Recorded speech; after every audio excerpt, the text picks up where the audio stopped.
Party का 2 बार राष्ट्रीय अध्यक्ष रहा हूं। मैं जानता हूं पब्लिक मीटिंग्स के लिए आदरणीय वेंकैया नायडू जी की मांग होती थी सारे देश भर में। ऐसा नहीं है कि दक्षिण भारत के रहने वाले हैं, केवल दक्षिण भारत में ही इनकी मांग लोगों के द्वारा होती रही हो, बल्कि उत्तर भारत में भी भाषण के लिए इनकी मांग होती थी। ऐसे व्यक्तित्व के ऊपर सूचना प्रसारण मंत्रालय ने जो एक यह पुस्तक या कॉफी टेबल है जो प्रकाशित की है, उसके लिए मैं अपने मित्र प्रकाश जी जावड़ेकर को और पूरे मंत्रालय को बधाई देता हूं। और इस किताब का नाम जैसा बतला रहे थे Prakash ji, connecting, communicating and changing. अभी तीनों यह जो नाम है, मैं ये सोच रहा था कि बहुत सोच समझकर जिसने भी रखा है बहुत सोच समझ के रखा है, क्योंकि जिंदगी हमारे आदरणीय वेंकैया जी 3C की राह पर चलते रहे हैं। यही है 3C, connecting, communicating and changing. बराबर इसी 3C की राह पर चलते रहे। और चलते कैसे रहे हैं, मैं ये कहूं चरैवेत ये सुना होगा आप लोगों ने, चलते रहो चलते रहो। इनके जीवन का आदर्श रहा है चरैवेत। और वाइस प्रेसिडेंट के रूप में भी आप लोगों ने देखा होगा कि ये बैठते नहीं हर समय। यदि सुबह कहीं पर हैं तो दोपहर को कहीं पर है तो शाम को कहीं पर है। चलते रहना, यही एक इनके जीवन का आदर्श रहा है। और इसे बहुत ही अच्छी तरह आदरणीय वेंकैया जी ने अपने जीवन में ग्रहण किया है। और वाइस प्रेसिडेंट के रूप में भी बराबर दौड़ते ही रहते हैं।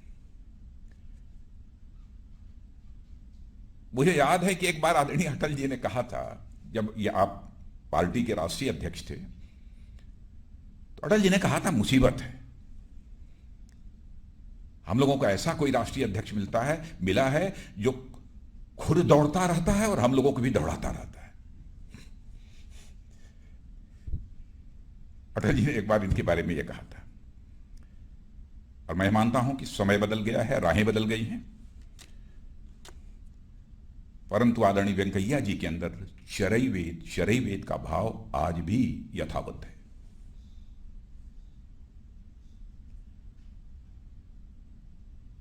और ऐसे व्यक्तित्व के बारे में एक पुस्तक का प्रकाशन सचमुच मुझे इसकी जानकारी जब प्राप्त हुई तो बेहद खुशी हुई।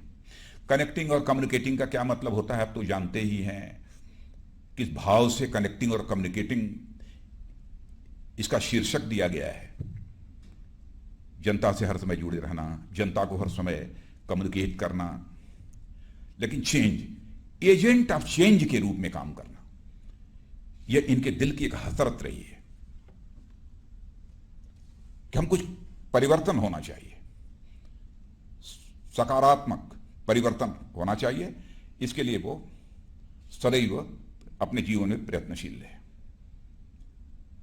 अब जैसे मुझे याद है कि पार्टी में भी कहते थे nation first, party second, self last.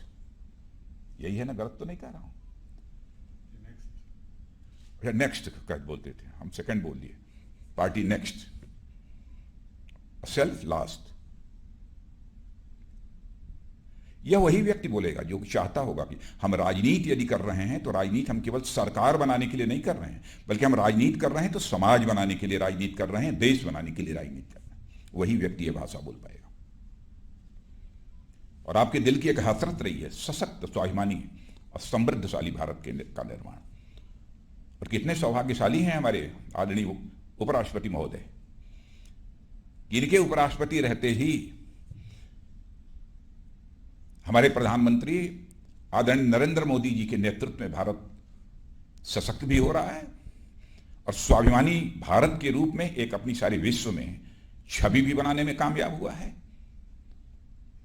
और आर्थिक दृष्टि से भी, माने जिस तेजी से भारत आर्थिक दृष्टि से भी बढ़ रहा था, यदि यह पेंडेमिक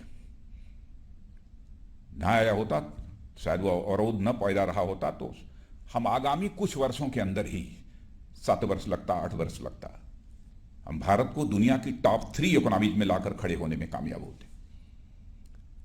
लेकिन हम आश्वस्त हैं, भारत बढ़ेगा। इस संकट की घड़ी को भी प्रधानमंत्री ने चुनौती के रूप में स्वीकार किया है। और आगे का रास्ता क्या हो सकता है भारत को आर्थिक दृष्टि से भी समृद्धशाली बनाने का, उसके बारे में भी एक दृष्टिकोण उन्होंने अपना प्रस्तुत किया है।